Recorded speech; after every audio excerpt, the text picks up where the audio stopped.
అంటే మనము మహాసభ చేయాలంటే రెండు ఉన్నాయి ప్రాబ్లమ్స్. ఒకటి జన సమీకరణ. ఆర్థికమైన ఇబ్బంది గురించి నేను మాట్లాడడం లేదు. ఆర్థికమైన ఇబ్బంది చూసుకుంటాం, మన కార్యకర్తలు చూసుకుంటాం, నాకేం ప్రాబ్లం లేదు. మనకి రెండోది ఏంటంటే ఆడవాళ్ళని మొబైలైజ్ చేయాలి.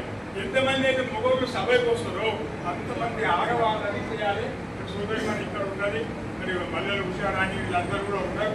కొంతమంది పేరు కూడా నా దగ్గర ఉన్నాయి. వాళ్ళందరికీ కూడా ఈ పని అప్పచెప్తాం. వాళ్ళకు కూడా ఒక కాల్ ఇచ్చి అన్ని జిల్లాలను తిప్పేటువంటి ప్రయత్నం చేయాలనుకుంటున్నాం.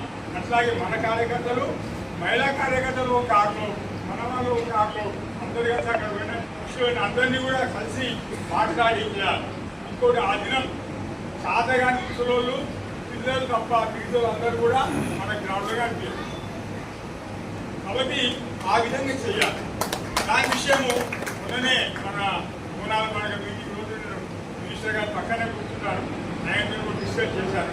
ఆయన కూడా ఏమన్నా అంటే సీఎం యొక్క ఇద్దాము, మీరు రాని రాండి కూర్చుంటాం, క్లియర్గా ఆలోచించి అన్ని విషయాలు మాట్లాడదామని చెప్పడం జరిగింది. కాబట్టి సీఎం తీసుకురావడం అనేది ఈ అన్నమేలు సీఎం కంపల్సరీ వస్తారు. సీఎంఏ కాకుండా డిప్యూటీ సీఎం అలాగే కొండ ప్రభాకర్ గారిని, తర్వాత కొండ విజయ్ గారిని, తర్వాత సీతా గారిని, ఇంకా అవసరం మన కడవల వాళ్ళని, అంటే కిషన్ రెడ్డి గారిని, ఈటల రాజేంద్ర గారిని కూడా మనం ఇవ్వడానికి ప్రయత్నం చేద్దాం.